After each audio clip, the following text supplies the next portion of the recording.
अब्दुल्लाह बिन अब्बास रज़ियल्लाहु तआला अन्हु फरमाते हैं कि अल्लाह के नबी सल्लल्लाहु अलैहि वसल्लम के एक सहाबी ने एक कब्र पर खेमा लगा लिया। उनको पता नहीं चला कि ये कब्र है। जब खेमे में बैठे थे तो बैठे बैठे अचानक से वहाँ से कुरान पढ़ने की आवाज़ आई।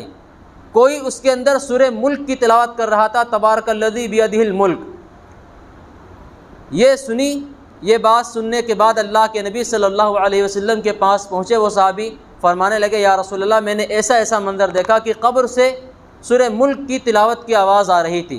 तो नबी करीम सल्लल्लाहु अलैहि वसल्लम ने इरशाद फरमाया कि ये सूरत कब्र के अज़ाब से बचाती है, सूरह मुल्क, तबारकल्लज़ी बियदिहिल मुल्क। मिशकात शरीफ की रिवायत है कि नबी करीम सल्लल्लाहु अलैहि वसल्लम उस वक्त तक नहीं सोते थे जब तक कि सूरह मुल्क की तिलावत ना कर लें और सूरह हामीम सजदा की तिलावत ना कर लें।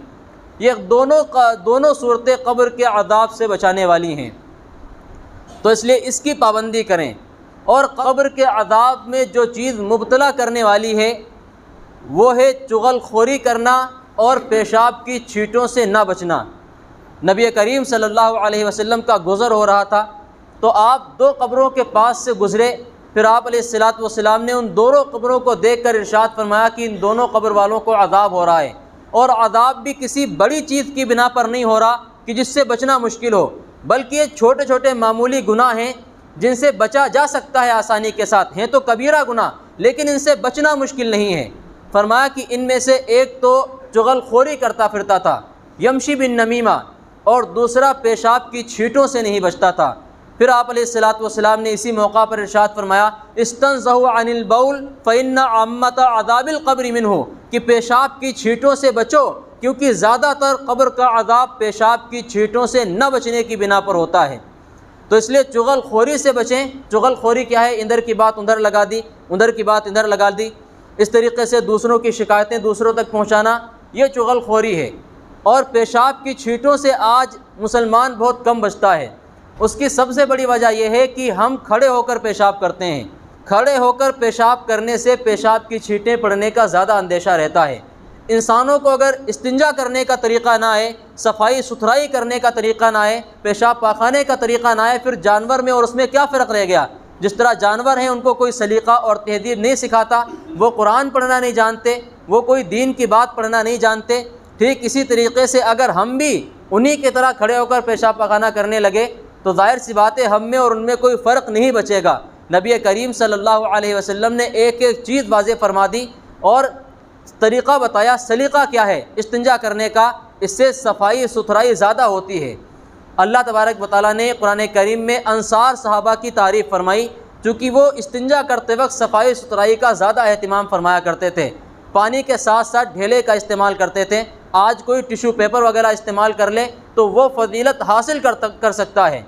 अल्लाह ने फरमाया कि वो बंदे मुझे पसंद हैं जो बंदे खूब पाकी हासिल करते हैं। इन्नल्लाह युहिब्बुल मुतत्तहिरीन, फरमाया कि रब्बे कायनात मोहब्बत करता है खूब पाकी हासिल करने वालों से। तो नबी करीम सल्लल्लाहु अलैहि वसल्लम ने हर एक चीज़ हमें बताई है। हमें पेशाब पाखाना करते वक्त ख़ास तौर पर ख्याल रखना है कि छींटे वगैरह ना पड़ें, ताकि कब्र के अज़ाब से अपने आप को हम महफूज रख सकें। और दूसरी हदीसों में भी इससे मुताल्लिक़ बहुत सी रिवायात मिलती हैं। हज़रत अबू हुरैरा रज़ियल्लाहु तआला अन्हु फरमाते हैं कि मुझे एक ऐसी सूरत मालूम है जिसमें 30 आयतें हैं, और ये सूरत एक साहब ने पढ़ी, उनकी बख्शिश हो गई, कब्र के अज़ाब से महफूज हो गए, और वो सूरह मुल्क है, तबारकल्लज़ी बियदिहिल मुल्क। इस सूरत के पढ़ने से अज़ाब कब्र। और हज़रत खालिद बिन मादान ताबई हैं रहमतुल्लाह अलैह, फरमाते हैं कि ये दो सूरतें कुरान करीम में ऐसी हैं जो अल्लाह तबारक व तआला के सामने पढ़ने वाले के लिए झगड़ा करेंगी, बहस करेंगी अल्लाह के सामने, और कहेंगी अल्लाह के सामने कि अल्लाह अगर हम तेरे कुरान का हिस्सा हैं और तेरे कुरान में से हैं तो हमारी सिफारिश कबूल फरमा, और अगर तेरे कुरान का हिस्सा नहीं है तो हमें मिटा दे अपने कुरान से। और ये परिंदों की तरह उसकी हिफाजत करेंगी, परिंदों की तरह अपने बाजू और पर फैला देंगी, अज़ाब कब्र से बंदे को बचाएंगी जो इसकी तिलावत कर रहा होगा। तो इसलिए इन दो सूरतों की तिलावत लाजिम पकड़ लें। इशा की नमाज के बाद से लेकर सोने से पहले पहले आप ये दो सूरतें तिलावत कर सकते हैं। अगर कोई दोनों ना कर सके तो कम से कम तबारकल्लज़ी बियदिहिल मुल्क, सूरह मुल्क रोज़ाना तिलावत कर ले। मुख्तसर सी छोटी सी सूरत है, आप रोज़ाना पढ़ें ये सूरत। अच्छा, जिस तरीक़े से ये दोनों सूरतें अज़ाब क़ब्र से इंसान को बचाती हैं, उसी तरीक़े से चुगलखोरी और पेशाब की छींटों से न बचना यह अज़ाब क़ब्र के अंदर मुब्तला और गिरफ़्तार कर देते हैं।